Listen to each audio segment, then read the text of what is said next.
जनता के बीच ही हूँ, जनता के बीच का ही रहने वाला हूँ। जनता के हर सुख दुख में सदैव बने रहता हूँ। उसमें कोई नया जुड़ाव नहीं है। जिस समय मोदी का डंका बज रहा था, उस समय हमारा विधानसभा गोरियाकोटी 84,000 वोट देने का काम किया। मेरा क्षेत्र कांग्रेस के लिए बहुत ही बेहतर है, क्योंकि पृष्ठभूमि में भी कांग्रेस का ही जमीन रहा है। कांग्रेस के बहुत से विधायक पूर्व में रहे हैं। कांग्रेस के पाले में जाए और अगर हमें मौका मिलता है तो मैं उन तमाम चीज़ों को प्रयास करूंगा कि जो कांग्रेस की खींची हुई रेखा है उसको संवारूं और बेहतर करूं। तो बिहार में भी अगर हमारी सत्ता आती है, हम सत्ता में आते हैं, तो इस योजना का लाभ महिलाओं को मिलेगा। महिला काफ़ी अस्वस्थ और विश्वस्त हैं, तो लोग काफ़ी स्वीकार करते हैं और हमें अच्छा लगता है कि लोगों का स्नेह प्रेम जो मिलता है वो जीत से बहुत बड़ा है। वर्तमान में आपका विधानसभा जो है वहां से भाजपा के विधायक है, क्या लगता है पूरे 5 साल में कैसे क्या 5 साल कंप्लीट ही होने वाला है, विकास दिखा है? क्या माना जा सकता है कि अशोक सिंह देवेशकांत सिंह के सामने सामने लड़ाई हो सकती है? पार्टी अगर भरोसा करती है, आला कमान आपके ऊपर भरोसा करती है, तो ये जो सीट है यानी गोरियाकोटी विधानसभा कांग्रेस के पाले में डालने का काम करिएगा?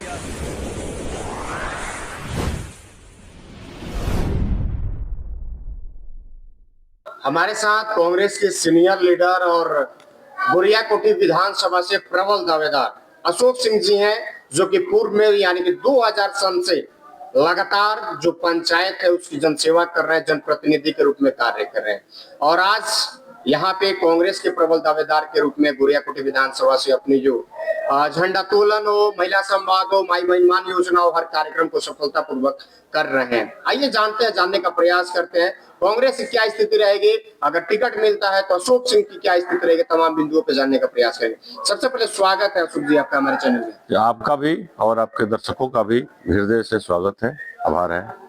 लगातार 2000 से आप जनता से जुड़े हुए हैं और इस परिस्थिति में आपने विधानसभा की दावेदारी जो है वो गोरियाकोटी से कर दी है, कैसा महसूस कैसा हो रहा है? विधानसभा का चुनाव में लड़ा भी हूँ 15 में और बहुत अच्छा महसूस कर रहा हूँ। मैं तो जनता के बीच ही हूँ, जनता के बीच का ही रहने वाला हूँ। जनता के हर सुख दुख में सदैव बने रहता हूँ। उसमें कोई नया जुड़ाव नहीं है। और जहाँ तक रही अभी, तो हम लोग लगे हुए हैं पहले कांग्रेस को मजबूत करने में, और कांग्रेस के पाले में सीट जाती है। हम लोगों को ज़्यादा उम्मीद है कि जो आंकड़ा पीछे से बना है वो कांग्रेस के पक्ष में ही मजबूत है, क्योंकि विधानसभा में जितना वोट मिला था लोकसभा के चुनाव में मिला। जिस समय मोदी का डंका बज रहा था, उस समय हमारा विधानसभा गोरियाकोटी 84,000 वोट देने का काम किया, जिससे लोकसभा क्षेत्र में हमारे प्रत्याशी का सम्मान बढ़ा और पूरे लोकसभा क्षेत्र में 4,27,000 वोट उनको आया। मैं तो समझता हूँ कि मेरा क्षेत्र कांग्रेस के लिए बहुत ही बेहतर है, क्योंकि पृष्ठभूमि में भी कांग्रेस का ही जमीन रहा है। कांग्रेस के बहुत से विधायक पूर्व में रहे हैं 90 के दशक के पहले, 80 के दशक के पहले। 90 के बाद तो थोड़ी सी राजनीति बिगड़ी, लेकिन 80 के दशक के पहले लोग रहे और जो कुछ भी हुआ है कांग्रेस के ज़माने में वो सब रचनात्मक कार्य हुई है। अभी उस काम को संवारा भी नहीं जा पा रहा है, चाहे जिस भी स्तर से ये गलती हो। तो मैं चाहता हूँ कि ये सीट कांग्रेस के पाले में जाए और अगर हमें मौका मिलता है तो मैं उन तमाम चीज़ों को प्रयास करूँगा कि जो कांग्रेस की खींची हुई रेखा है उसको संवारूं और बेहतर करूं, ताकि लोग जिस दुख से दुखी हैं उस पर मरहम लग सके और लोगों को विश्वास हो सके राजनीति और राजनेता पर।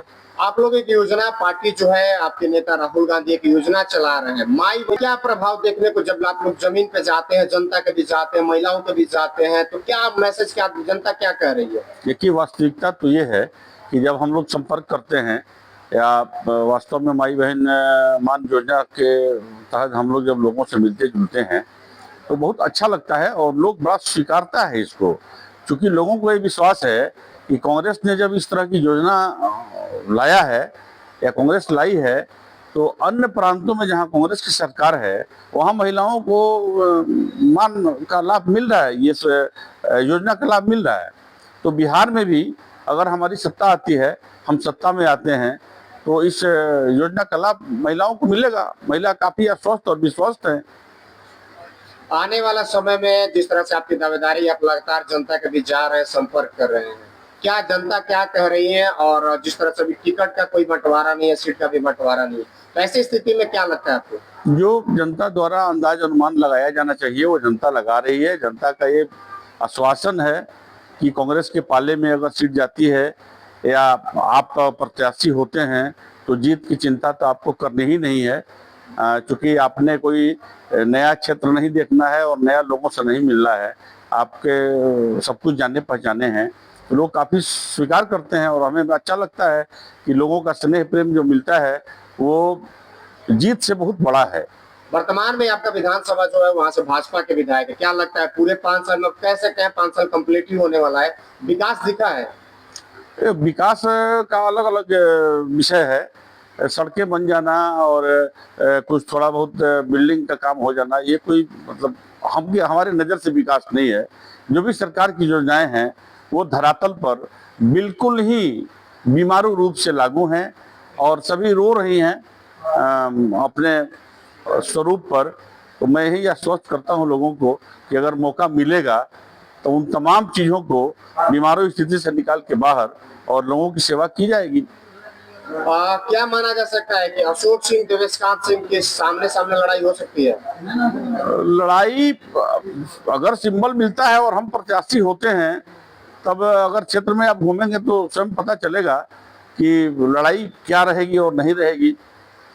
पार्टी अगर भरोसा करती है, आला कमान आपके ऊपर भरोसा करती है, तो ये जो सीट है यानी गोरियाकुटी विधानसभा कांग्रेस के पाले में डालने का काम करिएगा? मैं बिल्कुल आश्वस्त कराऊंगा पार्टी को भी कि अगर ये कांग्रेस के पाले में सीट जाती है और ये सिंबल मिलता है तो पूर्णतः आश्वस्त रहे कांग्रेस कि जिस दिन उनका सिंबल लॉट होगा उसी दिन सर्टिफिकेट का भी रचना हो जाएगा और उन्हें सर्टिफिकेट निश्चित मिलेगा। गोरियाकुटी की विधानसभा की जनता से क्या अपील रहेगा? हम यही अपील करेंगे कि जिस दुख और जिस दंड से आप पीड़ित हैं उससे अगर निजात पाना है तो एक अच्छे प्रत्याशी, एक अच्छे व्यक्ति, एक अच्छे व्यक्तित्व को चुनिए। और ये मौका है, क्योंकि आपने पिछले 5 सालों तक बहुत सी बातें कही है, तो उन तमाम बातों को अब निजात पाने का उन बातों से समय आ गया है। तो आप एकमुश्त एक राय होके एक अच्छा प्रत्याशी चुने जो आपके हित का काम करे, जो आपके दुख सुख में सदैव आपके साथ रहे, और एक ऐसा प्रत्याशी हो जो कभी आपको लगे नहीं कि वो और आप 2 प्लेटफॉर्म पर खड़े हैं, वो आपके साथ सदैव खड़ा रहे और आपके दुख सुख का साथी बने। चलिए, बहुत बहुत धन्यवाद।